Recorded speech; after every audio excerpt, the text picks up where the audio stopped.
wah banyak banget nih sampah-sampah yang bertumpuk. Kalau tidak ada bukti, tidak ada hasil, kayak buat apa diikutin kayak gitu kan. Refill minyak goreng juga kami manfaatkan. 2014 itu kami sudah mulai aktif. Apalagi baru-baru kemarin Labuan Bajo benar-benar kebanjiran luar biasa kan. Tapi KSU itu berkomitmen untuk mengumpulkan sampahnya itu setiap harinya. Selamat datang di Labuan Bajo dan di KSU Sampah Komodo. Halo sahabat Teras Mitra, apa kabar? Kita jumpa lagi dalam Teras Mitra Share Podcast bersama saya, Bibong Widiarti. Saya akan menemani obrolan kita yang kita punya ada beberapa tamu sahabat-sahabat kita di KSU Sampah Komodo. Nah, saat ini saya bersama salah satu dari 3 narasumber kita hari ini adalah Ibu Margareta Subekti. Silakan nanti Ibu memperkenalkan diri ya, Oma. Saya biasanya panggil dia Oma karena kita sama-sama sudah Oma-oma ya. Oke, Ibu Margareta Subekti, silakan memperkenalkan diri. Gimana nih? Kita ketemu lagi. Ya, wah senang Senang bertemu Ibu Bibong. Selamat datang di Labuan Bajo dan di KSU Sampah Komodo. Selamat siang, saya Margareta Subekti. Saya biasa dipanggil Oma Bekti. Saya dari KSU Sampah Komodo, Labuan Bajo. Nah, terus kita pengen tahu nih, Oma, setelah Oma memperkenalkan diri, apa sih coba cerita tentang KSU Komodo itu apa? Karena aku juga belum tahu nih, baru datang lihat wah banyak banget nih sampah-sampah yang bertumpuk di sana sini. Nah, sekarang bisa nggak Oma sedikit ceritakan singkat apa itu KSU? Ya, terima kasih sekali. KSU Sampah Komodo itu sebetulnya terbangun itu karena rasa keprihatinan kita. Kita ada banyak teman-teman perempuan yang waktu itu tergabung di Rumah Pekerti, itu mempunyai usaha UKM kecil, masih super mikro. Ya, jadi mereka kita sebut usaha rumahan atau industri rumahan. Tetapi kita melihat dari teman-teman yang punya usaha itu ternyata mereka menghasilkan sampah luar biasa, dan terutama itu adalah sampah-sampah plastik. Sehingga bagaimana kita berdiskusi dengan teman-teman, bagaimana kita supaya tidak menyampah. Nah, itu kita mulai dari di tempat usaha kita, dari rumah. Awalnya seperti itu, karena kita mempunyai anggota yang awalnya itu untuk industri rumahan ada 63 perempuan yang mempunyai usaha di industri rumahan. Dan mereka adalah penghasil sampah rumah tangga maupun sampah dari sisa hasil usaha mereka. Memang dari sampah yang basah maupun yang anorganik, yang banyak plastik itu lebih banyak yang sampah plastiknya. Nah, itulah awal kenapa terbangunnya KSU Sampah Komodo. Nah, di awal itu KSU Sampah Komodo betul-betul itu hanya untuk mengumpulkan dari sampah-sampah dari hasil dari tempat usaha teman-teman kami itu. Tetapi di proses perjalanan waktu itu di 2012 kami. Berarti sudah cukup lama ya, udah 13 tahun yang lalu. Ya, 2012, terus 2014 itu kami sudah mulai aktif bersama dengan teman-teman yang lain, bukan hanya mengumpulkan sampah dari rumah tangga, dari sisa usaha, tetapi juga kita ke mata air, ke got, ke tempat usaha mereka, dan juga ke laut. Karena di laut itu seperti menjadi tempat sampah umum. Nah, itu prihatin sekali ya. Jadi dari awalnya berdirinya bahwa dari keanggotaan yang dari 63, terus kemudian sampai perkembangannya nggak cuma di sekitaran rumah ya, tidak hanya di sekitaran rumah, tetapi kita sebagai perempuan, terutama karena keanggotaannya banyak perempuan, bertanggung jawab untuk semua lini di mana sampah-sampah itu banyak bertebaran ya. Nah, sekarang mekanismenya gimana, Oma? Udah cukup lama ini, dari berapa, 13 tahun yang lalu, tentu harusnya kita sudah mulai menata ya, ada mekanisme. Nah, mekanismenya yang berjalan di KSU ini seperti apa kira-kira? Mungkin bisa diceritakan nih kepada yang di rumah pengen tahu ya. Ya, sebetulnya kita hari ini senang sekali ya kita diberi kesempatan dari Teras Mitra ini ya, kita bisa bercerita tentang KSU Sampah Komodo. Nah, di awal itu kita memang betul-betul hanya mengumpulkan sampah dari rumah dibawa ke KSU, ditimbang, dipilahkan di KSU.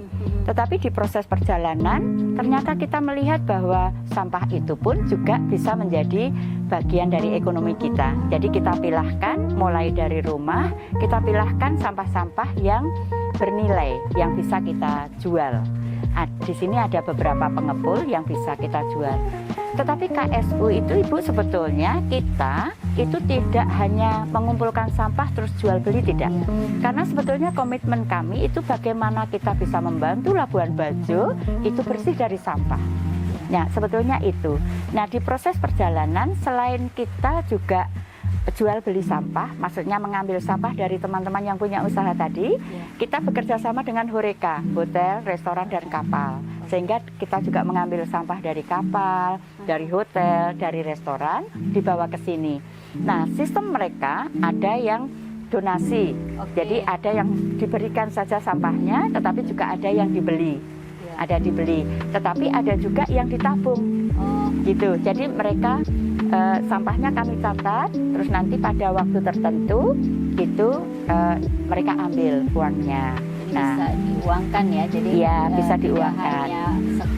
hanya sekedar mengumpulkan, tetapi bagaimana sih ini juga merangsang untuk menjadi sesuatu yang bergerak secara ekonomi juga. Ya. Tanggung jawabnya bisa full ya, bisa penuh tanggung jawabnya ya. Ya. Terhadap diri sendiri, keluarga, dan tentunya Masyarakat, lingkungan, ya. Nah, sekarang bagaimana untuk partisipasi masyarakat selain tadi Oma bilang banyak mengajak teman-teman dari Horeca. Apakah ada yang lain selain dari Horeca dan dari anggota sendiri? Gimana nih untuk masyarakat supaya bisa berpartisipasi di dalam? Baik, sebetulnya yang menjadi permasalahan untuk kami itu justru sebetulnya pada masyarakat luasnya ya. Karena kalau Horeca itu mereka kadang sudah mempunyai aturan, bisa mengumpulkan sampah seperti itu. Jadi kalau kita berbicara tentang tingkat kesadaran, sebetulnya Horeca jauh lebih baik. Nah, yang menjadi hambatan atau tantangan bagi KSU itu justru di masyarakat, karena merubah maksudnya perilaku itu susah. Perilaku untuk bagaimana bijak terhadap sampah yang kita hasilkan atau tanggung jawab yang kita hasilkan itu susah sekali. Tetapi karena KSU berkomitmen sehingga kita melakukan terus-menerus.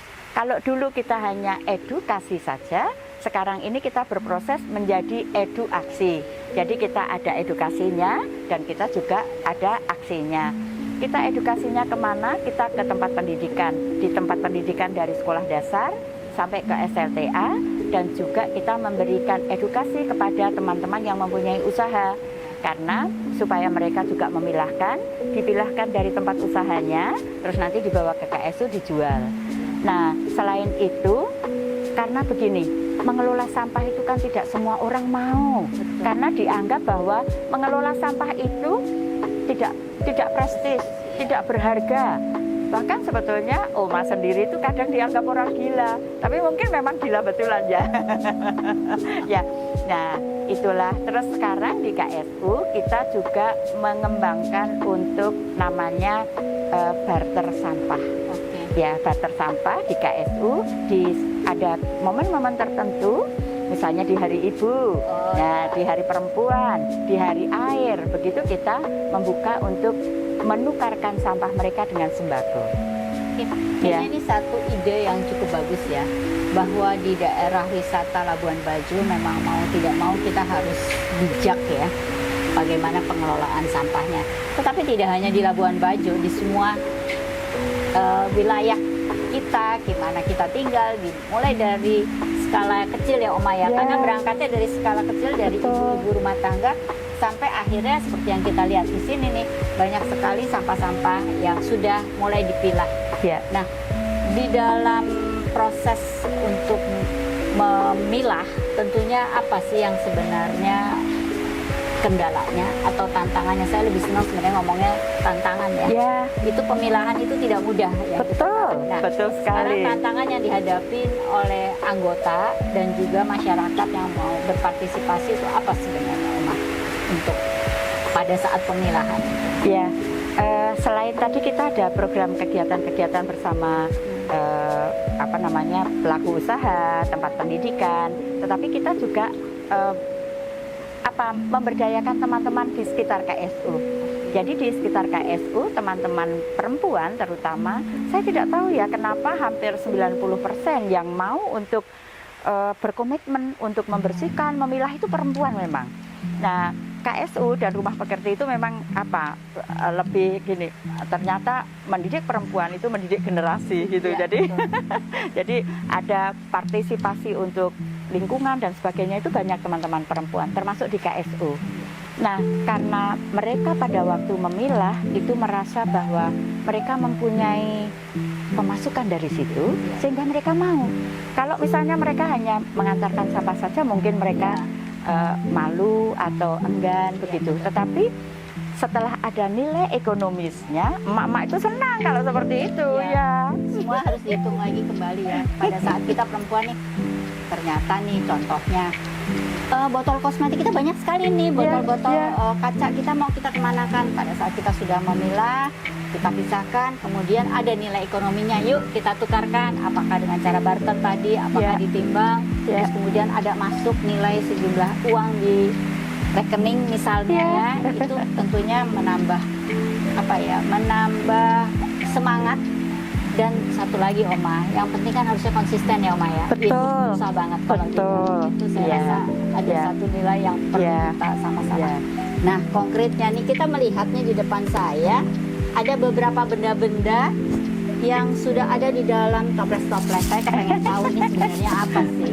Mungkin Oma Bekti bisa cerita nih apa sih, ada lingkaran kecil, kemudian ada seperti beads ya. Nah, ini sebenarnya mungkin juga dihasilkan dari sampah yang sudah diolah. Tetapi gimana nih sebenarnya apa nih Oma yang bisa konkret dirasakan sampai terjadi benda-benda seperti ini? Silakan Oma. Ya, jadi di KSU itu selain kita mengumpulkan sampah yang dari tempat usaha, dari horeca, dari laut dan sebagainya, tetapi kita juga membuat inovasi lain. Ya, inovasi lainnya itu kita membuat sampah-sampah yang low value itu menjadi lebih ada nilai ekonomisnya. Ya, salah satunya kalau banner-banner rusak itu kita banner-banner yang dari pelatihan dan sebagainya kita gunakan untuk tas. Ini salah satunya supaya kita itu juga mengurangi plastik untuk belanja. Ya, itu untuk itu. Selain itu kita juga dari kantong-kantong minyak itu, refill itu kita buat untuk jadi apron. Terus tadi yang disampaikan Ibu tadi itu sebetulnya dari tutup botol. Oh, jadi bisa jadi seperti ini. Iya, jadi tutup botol yang warna-warni ini nanti kita pilahkan berdasarkan warna. Ini tutup botol ini berdasarkan warna. Nanti kita olah menjadi beads ya, menjadi manik-manik. Ya. Nah, ini Bunda. Nah, ini bisa lihat nih ada beads. Ya, warnanya coklat. Ya, ini menjadi manik-manik. Nah, terus ini dibuat oleh teman-teman perempuan dan juga kita melibatkan anak-anak. Kita melibatkan anak-anak itu bukan mempekerjakan anak itu tidak, tetapi kita dalam rangka untuk edukasi kepada anak-anak. Jadi ini loh plastik-plastik kalian yang kalian buang-buang di jalan itu sebetulnya bisa jadi uang. Betul. Terus mereka juga kita latihkan untuk membuat aksesoris ini dari plastik. Nah, nanti kita akan selain ini juga mengurangi sampah yang terbuang-buang baik di selokan, karena anak-anak biasanya mereka makan ciki-ciki itu langsung lempar gitu. Nah, caranya kita edukasi ke sekolah, terus plastiknya dikumpulkan di sini, kita olah, kita jadikan manik-manik dan dibuat menjadi gelang dan kalung, juga gelang kaki begitu. Nah, ini yang akan kita jual menjadi ekonomi. Nah, kita sudah bekerja sama dengan ada satu restoran yang ada di sini namanya Le Baju, dan kemarin kita dilatihkan, ini teman-teman dari Bandung, Medividi, terima kasih dari Medivedi, dari orang muda di Bandung yang membelajarkan untuk membuat aksesoris ini untuk ibu-ibu yang tergabung di KSU Sampah Komodo. Sehingga kita itu mengambil sampahnya itu bukan yang bernilai saja. Memang ada banyak orang penggiat itu mengambil yang bernilai saja. Tetapi kita mencoba berkomitmen untuk sampah-sampah yang tidak bernilai kita jadikan menjadi sesuatu yang bernilai. Nah, ini nanti kita akan narasikan, kita tulis narasi dibuat oleh teman-teman dari KSU dan ini dari sampah yang tidak bernilai. Nah, Oma ini kan udah masuk ke tahun 13. Nah, tentunya perjalanannya sudah cukup panjang ya. Kira-kira tantangan apa dan sebenarnya regulasi dari pemerintah yang bagaimana sih sebenarnya yang diharapkan untuk berkesinambungannya inovasi-inovasi yang dilakukan oleh masyarakat terutama untuk mengatasi bersama ya. Jadi untuk mengatasi bersama masalah persampahan yang ada di sekitar kita terutama. Ya seperti kita ketahui bahwa sampah yang terakumulasi di Labuan Bajo itu sebetulnya bukan hanya sampah plastik, tetapi kita juga ada sampah lainnya. Pada waktu musim COVID waktu itu sampah limbah B3 itu cukup banyak. Nah, tetapi KSU harus tahu diri juga, kami tidak mampu untuk mengatasi itu, sehingga butuh kolaborasi dengan yang lainnya. Nah, karena limbah B3 itu kan tidak sederhana untuk mengatasinya. Nah, pada waktu itu kita bekerja sama dengan kesehatan, dengan lingkungan hidup, tentu saja dengan pemerintah daerah. Pemerintah daerah juga membantu KSU karena lahan ini sebetulnya kita dipinjami, kita sewa oleh Pemkab. Sehingga KSU kita bekerja sama dengan Pemkab Manggarai Barat, dengan Dinas Lingkungan Hidup, dengan dinas-dinas terkait yang berkaitan dengan ini. Nah, kalau untuk yang berkaitan dengan regulasi, sebetulnya pemerintah daerah sudah membuat regulasi. Pada waktu itu juga ada regulasi untuk penanganan penggunaan tas kresek misalnya di toko-toko itu tidak boleh itu, tetapi ternyata itu belum. Nah, inilah yang selalu kita dorong juga bagaimana supaya regulasi yang kita buat itu memang dilakukan gitu. Jadi ada korelasinya menjadi baik ya. Regulasinya dibuatkan, ada pengelola, ada juga teman-teman dari penggiat gitu dan regulasinya memang dilakukan. Nah, sedangkan pemerintah sendiri sebetulnya menyiapkan banyak hal. Ada TPS 3R, ada juga TPA gitu yang ada di Warloka dan mempunyai peralatan-peralatan sangat baik. Tetapi ya itu tadi sampah itu dari tahun ke tahun, dari 2012 waktu kami melakukan itu baru 4 tonan per hari. Sekarang itu sudah 20 lebih 20 ton per hari. 5 kali lipat lebih. Ya, apalagi di Labuan Bajo itu menjadi super premium, super prioritas yang ada banyak acara MAIS, acara besar. Betul. Nah, seperti kemarin waktu KTT ASEAN. Nah, seperti itu sampah kita juga banyak. Bahkan waktu kegiatan ASEAN Summit itu sampai ke 40 ton per hari sampahnya. Nah, inilah sebetulnya kita senang dengan adanya pariwisata, tetapi juga itu menjadi kendala kita. Salah satu tantangan kita itu sampahnya juga menjadi tumpukan sampah, sehingga kita perlu kolaborasi dan didukung oleh regulasi yang baik. Itulah itu yang yang perlu kita kolaborasikan bersama. Oke. Jadi sebenarnya adanya regulasi, kemudian teredukasinya masyarakat, kemudian bagaimana nih memecahkan masalah yang ada, tentunya dibutuhkan banyak sekali inovasi. Nah, saya rasa mungkin regulasi ini seharusnya dan menjadi PR kita bersama, baik pemerintah daerah maupun kita sebagai masyarakat untuk sama-sama mengedukasi diri sendiri, terutama apa sih regulasi-regulasi yang sudah disusun secara baik ini bisa kita jalankan bersama-sama untuk kenyamanan kita bersama kan sebenarnya itu. Apalagi tadi dari Oma ada informasi dari 5 menjadi 40, itu berarti 8 kali lipat dalam jangka waktu yang cukup pendek. Ya mudah-mudahan regulasi yang ada mungkin bisa lebih dilengkapi, Ya. bisa lebih Memang dilakukan. distribusikan lagi ke masyarakat, Ya. diinformasikan karena kalau dilihat tadi jalan dari depan tuh Oma, Ya. saya melihat waduh ini banyak sekali nih bekas botol-botol insektisida dan lain Betul, sebagainya, betul. bekas baterai dan lain sebagainya itu Ya. adalah B3 yang Ya. sebenarnya dari tingkat masyarakat kita nggak bisa ya mengatasi Ya. itu. Ya, Itu membutuhkan teknologi dan betul. cara-cara yang lebih Betul. Ya. berkualitas dan lebih tinggi Iya, tata cara iya, handlingnya, betul, penanganannya. betul. Iya, ya. Oke, Iya. Ih, cantik banget ya. Senang kan kita hari ini banyak hal yang bisa kita gali dan kita lihat ternyata dari hanya sampah yang kita lihat tumpukan-tumpukan tidak berharga, ternyata bisa menjadi barang-barang yang bisa terlihat di sini cantik sekali. Ini ada gelang-gelang dan Iya. macam-macam. Iya. Ini juga mungkin bisa dibikin untuk hasil karya lainnya. Ya, ya. Inilah yang kita bisa kesimpulkan sama-sama bahwa dengan bijak kita memungut atau mengambil atau mengkonsumsi barang yang sebenarnya ada nilai usianya, umurnya, tetapi yang akhirnya kita buang menjadi sesuatu yang kita anggap tidak berguna, itu harus kita bisa dalam kondisi kan didaur ulang tadi setelah dipilah-pilah. Satu hal lagi yang penting adalah kitanya mesti konsisten.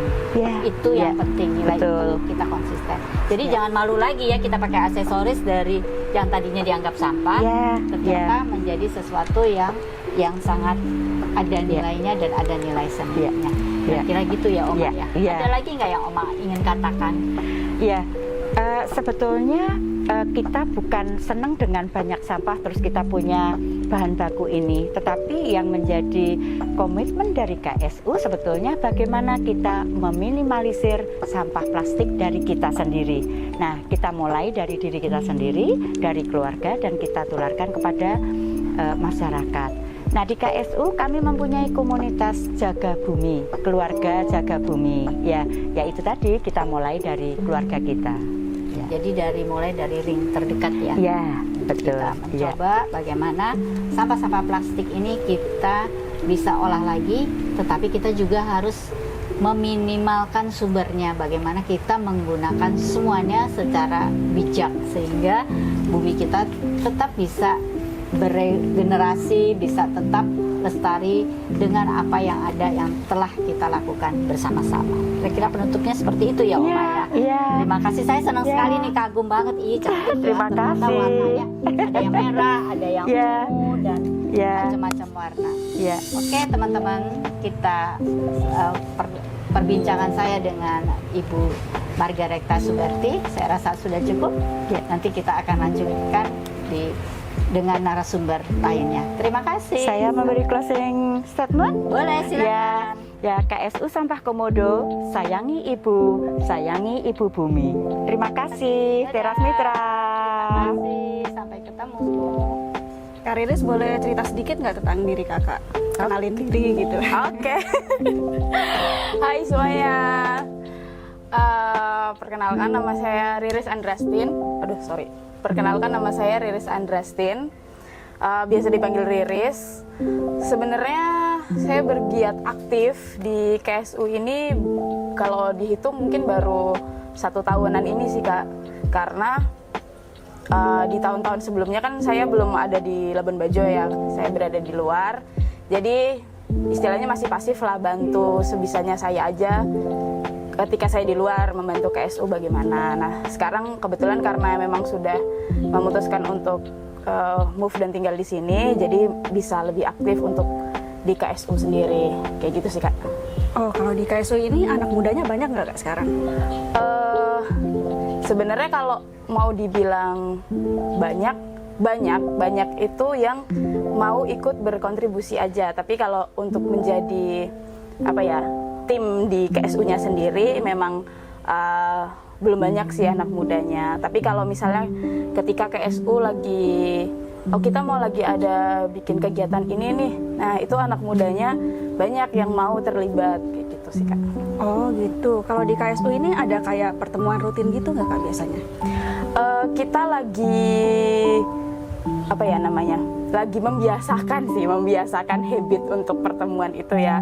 Karena sebelumnya kan karena kita berbasis komunitas, jadi kita kayak menyesuaikan aja sih kita bisanya kapan kayak gitu kan. Nah sekarang karena kita mau coba untuk mengembangkan lagi KSU ini supaya ya lebih tertata lah bahasanya kan gitu. Jadi kita mau membiasakan untuk pertemuan rutin, terus apa yang mau kita bahas, program apa sih yang kedepannya mau kita jalankan, lebih seperti itu sih Kak. Oh gitu. Nah Kak, kan di sini kan ada namanya program Eduaksi ya? Iya betul. Nah boleh cerita dikit nggak Eduaksi itu apaan, programnya tentang apa, melakukan apa gitu? Oh ya oke, boleh. Eduaksi sendiri, tadi mungkin kalau misalnya kita mendengar dari Eduaksi itu mungkin udah agak kerasa familiar ya gitu, karena Eduaksi sendiri tuh penggabungan sih Kak dari dua sub, edukasi sama aksi. Karena bagi kita teman-teman di KSU, walaupun sudah ada edukasi, walaupun sudah ada pembelajaran yang mungkin kita bagikan kepada teman-teman, kalau tidak ada aksinya, tidak ada tindakannya setelah itu ya percuma juga kayak gitu kan. Dan mungkin kurang, kalau hanya kayak diberikan edukasi, mungkin kurang untuk menarik minat teman-teman yang melihat kita kayak ya buat apa sih mereka kayak gitu-gitu kan. Apalagi khususnya buat anak-anak muda yang ya tau lah anak-anak zaman kita ini kayak kalau tidak ada bukti, tidak ada hasil kayak buat apa diikutin kayak gitu kan. Nah, Harus dipraktekkan. harus dipraktekkan, bener. Jadi untuk edukasi sendiri bukan karena KSU ini ada di lingkup pengelolaan sampah atau pelestarian lingkungan dan lain-lain yang dekat sama kami, bukan berarti edukasi atau aksi yang kita kembangkan atau kita berikan itu hanya seputaran itu, tapi banyak hal. Jadi sebenarnya kayak sistemnya seperti edukasi, sistemnya kayak kita mengajak nih teman-teman di KSU maupun di luar KSU yang mau bersedekah ilmunya untuk dibagikan ke teman-teman di KSU. Jadi apapun, teman-teman punya pengalaman apa, punya keterampilan apa, punya pengalaman apa, boleh silahkan kita sharing sama-sama bersedekah di KSU ini. Misalnya salah satu contohnya, aku punya teman yang kebetulan beliau jago bahasa Inggris, jadi kayak ayo mau nggak kita main-main di KSU kayak gitu kan, main-main di KSU untuk ngajarin bahasa Inggris buat teman-teman di sekitaran KSU yang anak-anak masih sekolahan. Jadi mengajarkan bahasa Inggris dengan lebih fun aja sih, lebih menyenangkan yang kayak gitu. Jadi kita bersedekah edukasi ini nggak cuma soal pengelolaan sampah dan yang berkaitan soal itu, tapi tetap ada hal yang seperti itu. Nah untuk aksi sendiri sebenarnya konsepnya sama kayak edukasi. Jadi nggak cuma melulu soal itu ya, kita banyak hal yang kayak teman-teman nih punya keterampilan apa yang bisa kita ajarin nih buat teman-teman di sini kayak gitu. Ayo kita lakuin kayak gitu. Misalnya kita membuat pernak-pernik lucu dari sampah-sampah yang kita hasilkan. Nggak perlu harus sampah-sampah yang muluk-muluk lah, sampah-sampah yang ada di rumah kita aja. Contohnya kayak ini nih. Nah, aku pakai juga. Iya nih, pakai juga mana di meja nih. Nah ini juga. Jadi kita bikin aksi membuat aksesoris karena kan apa sih yang paling deket sama kita gitu. Iya, Nah betul. apalagi kalau aku kan mungkin sebagai perempuan dan emang aku itu suka banget sama aksesoris ya. Aksesoris ya bisa dilihat dari tubuh ini yang banyak banget aksesorisnya. Itu jadi kayak ya melihat dari konsep itu, dan kebetulan teman-teman di sekitar juga suka ya pakai aksesoris. Oh akhirnya kita berpikir kayak kira-kira apa ya yang bisa kita buat gitu kan. Aksi apa nih yang bisa kita buat yang kayaknya itu bisalah menarik teman-teman muda di paling nggak di sekitaran aku dulu gitu kan. Akhirnya kita membuat ini, salah satunya perhiasan yang beads-nya ini kita buat dari sampah tutup botol yang dilelehkan terus dicetak. Nah kebetulan ini kita bergeraknya sama teman-teman dari Bandung, dari teman-teman Medividi. Kebetulan mereka teman-teman yang memang membuat aksesoris dari, kalau mereka bikinnya dari ini sih, dari emas, dari perak, ya perhiasan pada umumnya gitu. Nah, tapi berkolaborasi sama teman-teman KSU dan Rumah Pekerti untuk membuat perhiasan yang beads-nya dari sampah, dan teman-teman KSU dan Rumah Pekerti sendiri yang menyediakan beads-nya ini. Nah, aksi-aksi yang kayak gitu sih. Terus kalau dibilang aksi yang, kalau itu kan mungkin kita belum bisa untuk rutin ya gitu, untuk rutin. Tapi kalau untuk aksi yang rutin, kita biasanya melakukan pemilihan sampah. Jadi kita milihin sampah di sumber mata air, di laut, atau di tempat-tempat yang mungkin punya potensi timbulan sampah yang besar. Apalagi Labuan Bajo ini kan tempat wisata ya, yang kayaknya di setiap sudutnya tuh bisa jadi tempat sampah gitu kan. Ya, kayak gitu. Nah, jadi kita aksi yang mungkin paling bisa daily kita lakuin, biasanya kita lakuin mungkin di Sabtu atau Minggu, di sore atau di pagi banget sebelum teman-teman ke gereja, kayak gitu-gitu kan biasanya kita ngelakuin itu. Nah, hal-hal kayak gitu tuh cukup menarik sih buat teman-teman untuk ikut kayak gitu. Kayak gitu sih, Kak. Kira-kira jadi gitu caranya menggait yang orang muda ya. Iya, bener. Nah, terus aku mau nanya juga nih, Kak.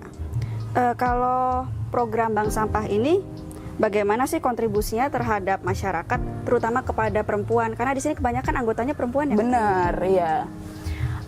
Kalau untuk kontribusi sebenarnya, mungkin saya sedikit menjelaskan ke bagian yang lebih relatable sama saya ya. Karena kalau KSU sendiri kan awalnya memang program paling utama itu kan bank sampah yang menjadikan menukar sampah menjadi uang gitu kan.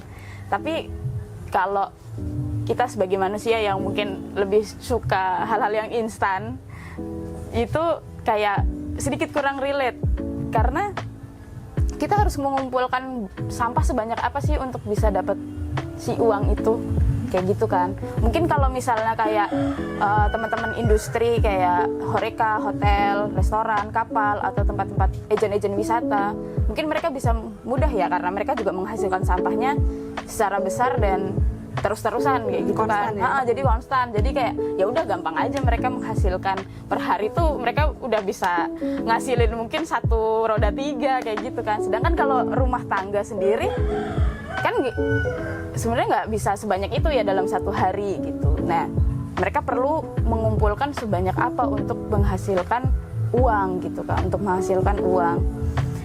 Jadinya teman-teman di KSU sendiri punya inovasi, sebenarnya turunan dari bank sampah itu sendiri sih. Inovasi yang mungkin lebih, apa ya bahasanya, lebih ramah atau lebih dekat sama teman-teman di rumah tangga gitu. Karena ya kita kan memang bergeraknya di lingkup rumah tangga ya, teman-teman di organisasi, di komunitas itu kebanyakan orang-orang rumah tangga gitu kan.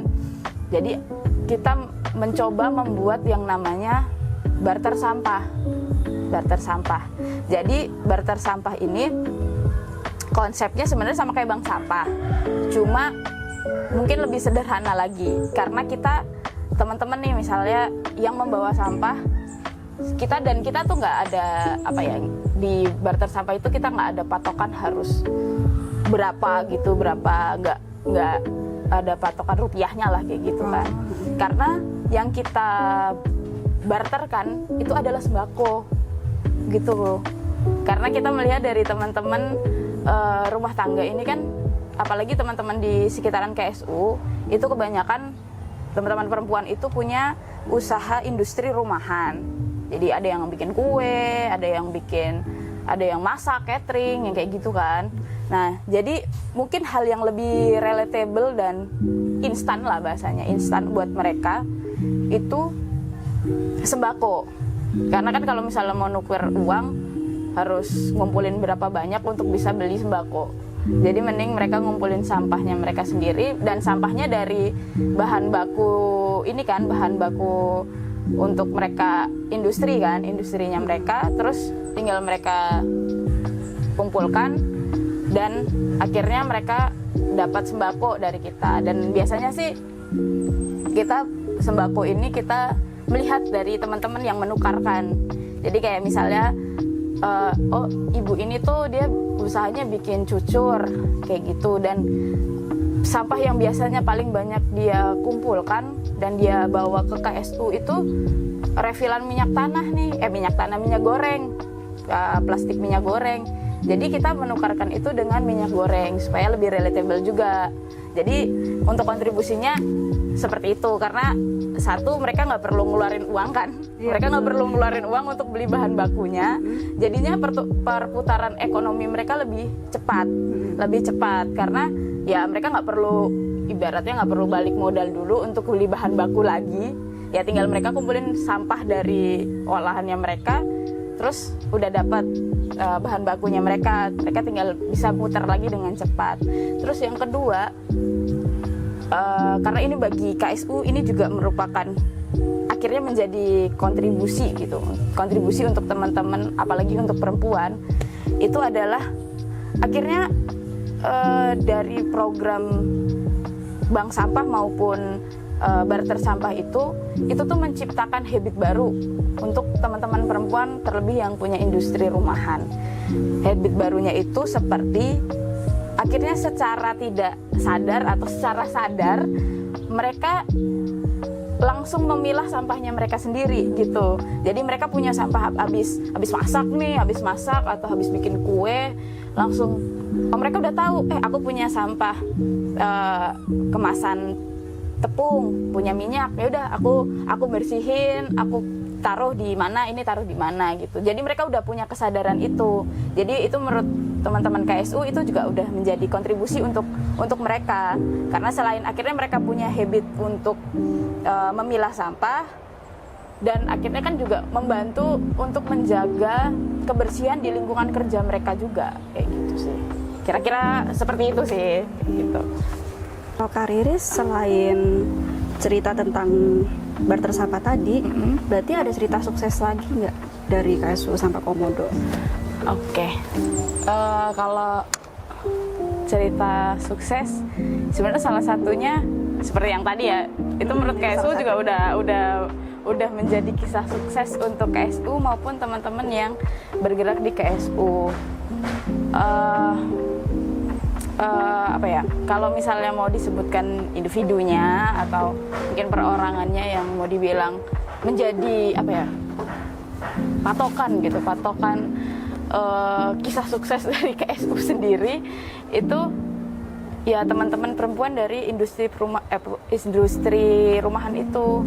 Karena selain mereka akhirnya bisa terlibat berkontribusi untuk ekonomi mereka dari teman-teman KSU yang melakukannya, program-program KSU itu membantu perekonomiannya mereka, terus juga membantu mereka dalam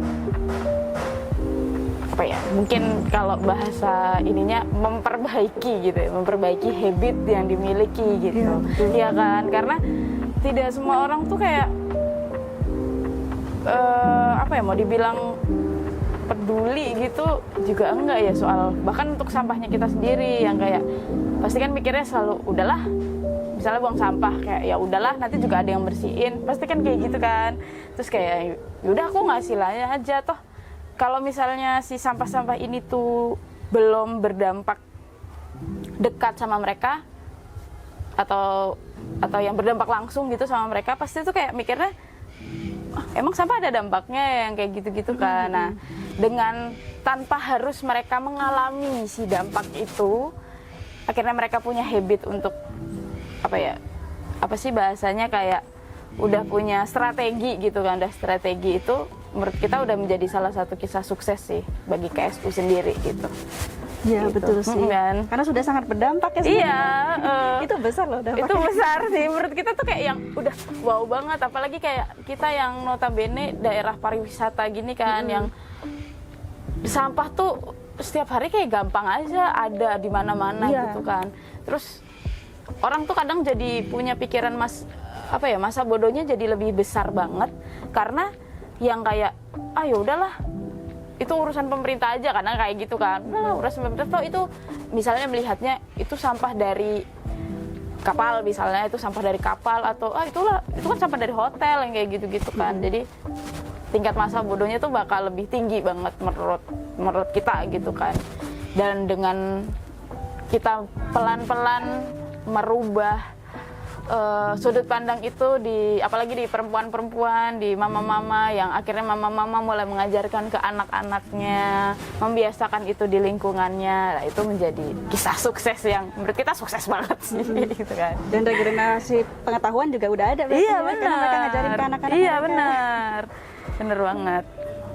Nah, sama aku mau nanya juga nih Kak, bagaimana sih cara supaya eduaksi ini atau barter sampah bisa tetap menarik terutama ke anak muda dan akan tetap berkelanjutan ke generasi-generasi berikutnya? Itu gimana kira-kira metodenya Kak? Oke, sebenarnya lebih ke kayak tadi dari program eduaksi sendiri gitu. Kita nggak pernah membatasi teman-teman mau belajar dan mau membelajarkan apa. Nah, untuk saya yang sebagai anak muda itu tuh sesuatu yang menarik gitu. Karena kayak misalnya aku coba ngajak nih satu teman aku yang misalnya aku lihat dia kayak punya kamu kayaknya punya keterampilan itu, mau nggak kamu ajarin itu ke teman-teman di KSU? Oh boleh gitu.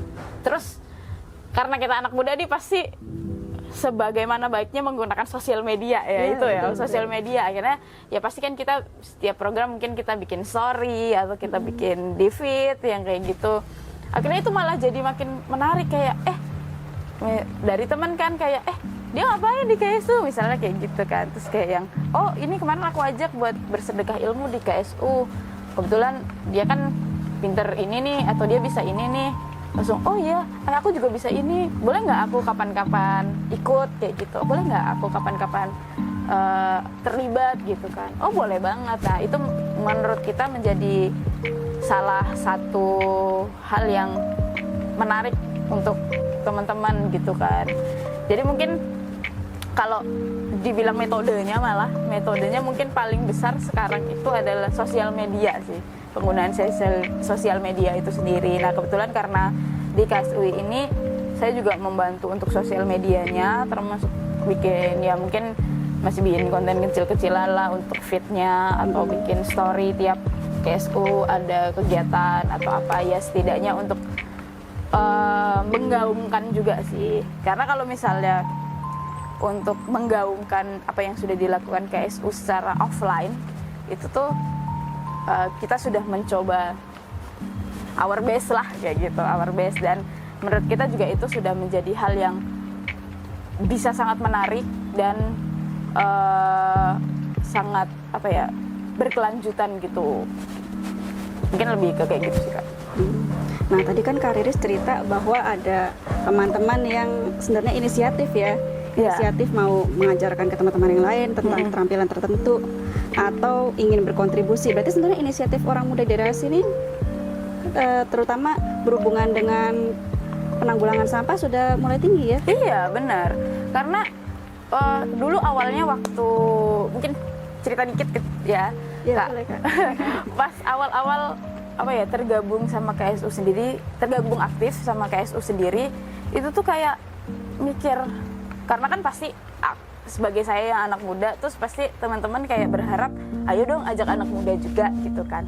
Terus kayak saya mikir, emang pada mau ya anak muda zaman sekarang kayak kita berkegiatan di lingkungan, di sampah gitu, emang pada mau gitu.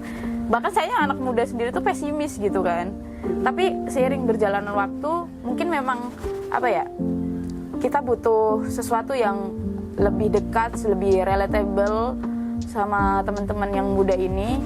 Makanya kayak akhirnya mereka punya inisiatif sendiri. Bahkan sekarang tuh udah yang nggak perlu saya ajak juga, kadang mereka udah tanya, kapan dong kita bisa main ke KSU gitu.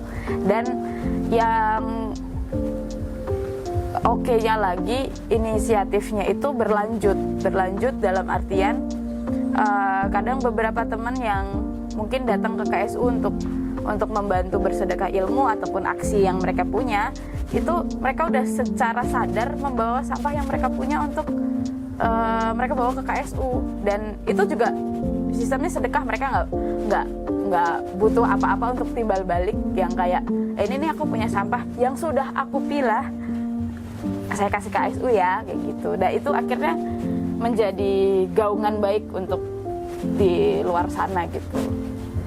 Berarti orang-orang muda sebenarnya kesadaran dan juga inisiatifnya sudah mulai tinggi, tuh bagus ya sebenarnya. Iya, bagus banget sebenarnya, apalagi kayak di sini tuh sebenarnya udah banyak ya orang yang mengeluhkan, baru Labuan Bajo nih udah mulai sampah, apalagi baru-baru kemarin Labuan Bajo benar-benar kebanjiran luar biasa kan. Dan itu baru terjadi ya mungkin sekitar 2 tahunan ke belakang ini, karena ya mungkin selain banyak pembangunan yang tiba-tiba banget ya di Labuan Bajo ini, juga pengelolaan sampah itu kan belum terlalu ya di Labuan Bajo ini gitu. Nah itu udah menjadi pemantik tambahan untuk teman-teman muda untuk makin terlibat sama hal-hal seperti ini gitu. Nah terus Kak, kalau respon masyarakat secara umum dan pemerintah daerah mengenai program-program KSU Komodo ini, misalnya edu aksi atau barter sampah, bagaimana Kak? Kalau secara sampai sejauh ini menurut kami teman-teman KSU sudah sangat baik sih, sangat baik dan sangat mendukung gitu. Kalau untuk pemerintah sendiri, mungkin mereka tuh sudah sangat mendukung dalam artian bahkan kayak lahan yang KSU pakai ini, itu kita bantuan dari Pemkab, Pemda, tanah ini milik mereka dan mereka memberi izin untuk kami membangun KSU ini di lahan mereka begitu. Juga ketika kami tidak punya transportasi untuk angkut sampah dari hotel atau dari tempat kita bergiat sampah, pungut sampah, itu dari Pemkab juga memberi bantuan roda 3 mereka gitu. Jadi kalau dari pemerintahan sendiri menurut kami sudah sangat mendukung ya. Juga kadang mereka melibatkan teman-teman KSU di program-program atau kegiatan-kegiatan yang pemerintah buat gitu kan, kayak gitu. Jadi sudah sangat mendukung dan sangat paham gitu apa yang KSU lakukan. Nah untuk masyarakat sendiri sebenarnya sama halnya dengan pemerintah, menurut kami sudah sangat mendukung dan inisiatif dan mungkin lebih ke kayak setidaknya kalaupun tidak ikut tergabung atau tidak ikut tergerak, mereka tidak yang yang bahasanya mungkin yang kayak buat apa sih yang kayak gitu loh. Jadi ya udah gitu, mereka tidak seperti itu yang kayak ya udah, tapi malah menimbulkan rasa penasaran dari mereka. Akhirnya kan karena melihat terus KSU tuh ngapain sih yang kayak gitu kan, ngapain sih, akhirnya malah jadi penasaran sendiri. Terus akhirnya ya udah mendukung dengan caranya mereka sendiri sih, mungkin kayak gitu. Respon dari masyarakat sama pemerintah sejauh ini untuk teman-teman KSU tuh sangat menjadi dukungan besar gitu untuk kami. Sehubungan dengan hal ini, kalau Kak Riris punya nggak pesan yang ingin disampaikan baik ke masyarakat secara umum atau ke orang muda di Labuan Bajo, terutama sehubungan dengan program KSU Sampah Komodo ini? Oke, kalau mungkin untuk pesannya untuk masyarakat, terlebih untuk teman-teman muda, jangan takut untuk melakukan aja sih, karena kalau untuk mengelola sampah gitu, memulai itu tuh dari cerita dari teman-teman dan bahkan aku juga sempat mengalami itu tuh kayak ada perasaan takut lebih ke kayak bisa enggak, atau kayak takut nanti orang bilang FOMO aja. Anak muda kan sukanya kayak gitu ya, kamu mah FOMO aja, cinta-cinta lingkungan kayak gitu. Nah kalau menurut saya gak usah takut sih sama pikiran atau sudut pandang orang lain soal apa yang mau kita mulai, terlebih untuk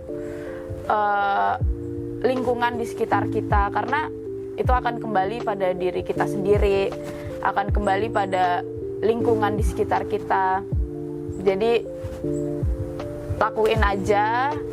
Kalau misalnya memang sudah buntu, kita bisa sama-sama, kita sebagai anak muda ini lebih mudah ya punya akses untuk bertanya atau mencari tahu. Jadi nggak usah ragu sih kalau bilang, aduh saya nol nggak tahu mau ngapain gitu soal pengelolaan sampah ini atau sampah yang saya punya harus saya apain. Nggak perlu takut, jadi lakuin aja. Itu aja sih. Nah, jadi itu ya teman-teman ya pesan dari Kak Riris. Ya, sebenarnya senang juga ya mendengar bahwa ternyata respon pemerintah dan respon masyarakat secara luas itu sangat bagus lah ya, mendukung ya. Dan juga ternyata anak muda di daerah sini sangat inisiatifnya tuh tinggi, kesadarannya tinggi terhadap penanggulangan dan pengelolaan sampah ini. Nah, jadi untuk sementara dari Kak Riris mungkin itu dulu ya. Setelah ini mungkin kita akan sambung dengan narasumber kita yang lain yang tidak kalah menariknya juga. Terima kasih. Terima kasih. Dan bersama saya kali ini sudah ada Om Doni. Iya. Apa kabar Om Doni? Semoga selalu dalam keadaan sehat. Amin, kabar baik. Om Doni, bisa diceritakan nggak ini jenis mesin apa yang dipakai di KSU sampah ini? Ya, jenis mesin-mesin yang ada di KSU saat ini adalah contoh mesin pres. Terus yang di sebelah sana ada mesin untuk penggilingan plastik yang agak sedikit keras seperti plastik PP, HDPE, dan yang di belakang itu juga mesin untuk mencacah plastik daun, dan yang di depan kita juga ini ada mesin untuk pelumer sampah plastik untuk menjadi sebuah batako atau pernak-pernik. Jenis sampahnya apa aja yang biasanya diolah di sini?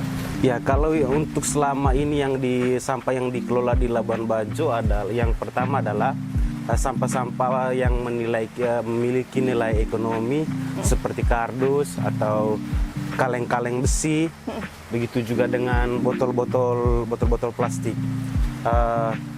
Sampah-sampah tersebut juga ada sebagian juga sampah-sampah yang tidak memiliki nilai ekonomi seperti sampah-sampah yang seperti sampah daun plastik itu, sampah-sampah plastik daun, terus sampah-sampah plastik yang refill minyak goreng juga kami manfaatkan. Kalau untuk sampah-sampah plastik daun yang low value-nya itu kami gunakan untuk menjadikan paving block ataupun batako dari plastik. Kalau sampah plastik refill minyak gorengnya itu kami buat jadi apron gitu. Jadi ada beragam jenis produk yang dihasilkan dari mesin-mesin ini, tergantung ada dari refill bekas sampah minyak goreng. Terus kalau yang untuk mesin yang ini hanya khusus untuk kardus, botol-botol plastik, kaleng-kaleng bekas, entah itu kaleng cecet yang sering ditemukan di pinggir-pinggir laut, gitu juga di jalan-jalan. Seng-seng yang bekas yang tidak kepakai itu bisa juga dijadikan itu nilai ekonominya. Jadi produknya apa aja nih yang dihasilkan tadi? Apa aja? Produk yang dihasilkan di sini lebih kami, karena memang tujuannya kami KSU adalah kami untuk membantu mengurangi sampah plastik gitu. Untuk yang kami lakukan selama ini kami lebih fokus kepada plastik saja gitu. Sampah-sampah yang tidak memiliki nilai ekonomi seperti sampah yang plastik daun itu kami kelola untuk dijadikan paving ataupun batako dari plastik. Om Doni, selain mesin pengepresan, apalagi selain mesin ini, apalagi yang ada di KSU ini berkaitan dengan pengolahan sampah? Oh iya, selain mesin pres ini adalah kami juga di KSU juga ada memiliki mesin peleleh sampah plastik untuk bisa dijadikan paving ataupun batako yang terbuat dari sampah-sampah plastik yang tidak memiliki batako nilai. Plastik gitu ya, batako plastik. Terus juga kami juga memiliki sampah untuk pencacahan sampah mesin pencacah sampah HDPE, plastik jenis HDPE, PE ataupun PP, dan juga kami juga memiliki mesin untuk pencacah plastik daun. Daun serasa berarti ya? Daun apa? Plastik daun seperti plastik ya kayak kantongan kresek itu gitu. Mesin pecacah buat Kantongan kantong kresek. Iya. Seperti itu. Jadi kantong kresek nanti bisa diolah di sini ya. Iya. Jadi apa nanti kita lihat ya hasilnya. Iya. Dalam sehari itu bukan dalam sehari, berapa banyak yang bisa dihasilkan? Iya, selama untuk yang sementara berjalan ini KSU itu kami karena memang KSU itu bukan tidak bekerja tunggu ada event ataupun apapun, tapi KSU itu berkomitmen untuk mengumpulkan sampahnya itu setiap harinya gitu. Estimasi sampah yang kami dapat itu berkisar 30 kilo per hari ataupun ada 50 kilo tergantung dengan sampah-sampah yang kami temukan, baik itu di pinggir-pinggir pantai ataupun di jalan-jalan. Oh, jadi sehari bisa 30 sampai 50 kilo. Iya. Dan itu nanti dikumpulkan. Di sini dikumpulkan Baru gitu. Di sini dikumpulkan lalu terjadi di sini juga ada pemilahan gitu. Sampah yang memiliki nilai ekonominya kami jual untuk operasional KSU itu sendiri. Terus sampah yang tidak memiliki nilai atau sampah yang low value itu tadi seperti sampah plastik kresek itu kami jadikan paving yang terbuat dari plastik. Berarti paving dari plastik, plastik kresek, benar, seperti itu. Betul. Bagus sekali inovasinya teman-teman, dan semoga ini akan terus berkembang ya Om Doni ya. Dan dapat memberi nilai tambah kepada para anggota KSU khususnya di Labuan Bajo ini. Ya, harapannya. Demikian teman-teman Trasmetra untuk pengolahan plastik-plastik, bagaimana plastik itu bisa diolah menjadi sesuatu yang lebih bermanfaat. Jadi tidak hanya melulu berupa sampah plastik yang tidak dapat diolah dan mencemari lingkungan, tapi memberi nilai tambah kepada orang yang mempunyai kesadaran lingkungan lebih tinggi seperti itu. Kak Riris, mau tanya nih, tadi sudah banyak inovasi yang dilakukan. Inovasi selanjutnya yang akan dilakukan oleh teman-teman di KSU Sampah Komodo Labuan Bajo apa lagi nih? Oke. Jadi tadi kan udah tuh dijelasin sama Om Doni soal mesin-mesin yang ada di KSU. Nah, salah satunya kita punya mesin peleleh sampah plastik yang saat ini sedang kita uji cobakan lah ya bahasanya untuk jadi paving block kayak gini. Ya, ini teman-teman. Eko. Jadi kebetulan kita lagi cuma baru punya 2 cetakan ya teman-teman. Jadi ini cetakan yang beda satu. Apanya nih? Oh, ada motifnya. Iya, ada motifnya. Terus yang ini kan rata. Terus ketebalannya juga. Iya. Oh iya betul. Ya, ketebalannya juga. Nah, memang untuk saat ini kita masih melakukan trial and error ya. Beberapa minggu belakangan ini setiap Jumat, Sabtu, Minggu kita melakukan uji coba kira-kira sampah plastik apa ya yang paling cocok, yang paling cocok. Terus untuk formulanya untuk dijadikan ini. Terus kayak formulanya misalnya penggunaan apinya, karena kan kebetulan mesin peleleh pakai tungku nih, kayak gitu kan, pakai tungku api. Nah itu kira-kira harus sampai bagaimana bisa menciptakan adonan gitu, bisa menciptakan adonan yang akhirnya membuat ini yang pas, yang cocok. Nah saat ini sih sudah lumayan ada kemajuan lah ya, ada kemajuan gitu. Berat juga lumayan. Berat ini lumayan lah. Kita juga selain menggunakan plastik-plastik yang HDPE, PP, nah kita juga mencoba meracik dengan ditambah pasir sih. Oh, ini ada pasirnya ini? Yang ini tanpa pasir semua sih. Ada yang di belakang ini yang belum diinovasi pakai pasir ya. Ini berarti plastik. Oh, yang ini pakai pasir pakai nih. pasir. Pakai pasir. Tapi biasanya kita pasirnya cuma sedikit, sebenarnya lebih ke kayak pelengkap aja sih gitu kan. Supaya enggak itu kali ya. Karena nggak rontok. Iya benar, kayak nggak rontok. Dan ini juga kita masih, kalau bisa dilihat ini kita masih belum rata Ya, bagian betul. bawahnya, karena sebenarnya memang harus ada mesin press lagi. Kalau ini kan kebesaran ya mesin pressnya 100 kilo ya. 100 kilo. Ini kan harus Ya, yang ya, pas ya. gitu. Jadi supaya lebih cocok lah kayak gitu. Nah, mungkin kalau untuk inovasi-inovasi ke depannya yang Akan dalam waktu dilakukan. dekat akan KSU lakukan adalah masih mencoba ini. Kebetulan Dengan komposisi yang tepat lah. tepat. Lebih tepat, pokoknya langsung ciamik lah kayak gitu kan. Dan Jadi bisa berdaya saing. Iya betul, dan kebetulan juga kita ini dalam proses pembuatan Batako ini kita dibantu sama teman-teman dari WWF. Jadi mereka selain membantu, mesinnya kebetulan dibantu oleh teman-teman WWF juga. Nah, selain itu juga mereka membantu kita untuk melakukan uji emisi WWF. Nanti kedepannya kita akan melakukan uji itu. Jadi selain kita membuat, kita juga harus tahu dong resiko dan apa yang kita buat ini gitu kan. Jadi masa udah ramah lingkungan. iya udah malah ramah lingkungan malah merusak lagi. lingkungan gitu Iya, kan. Jadi nggak pas dong. betul, yaudah. Mungkin kira-kira itu aja sih untuk inovasi dalam waktu terdekat. Semoga kita punya inovasi-inovasi lain yang Amin. bisa lebih mengurangi sampah lagi. Iya, demikian teman-teman, ini sampai udah jadi paving block seperti ini bagus. Semoga bisa berkembang selanjutnya menjadi apa gitu ya, Iya, betul. selain jadi paving block jadi apa Iya. gitu.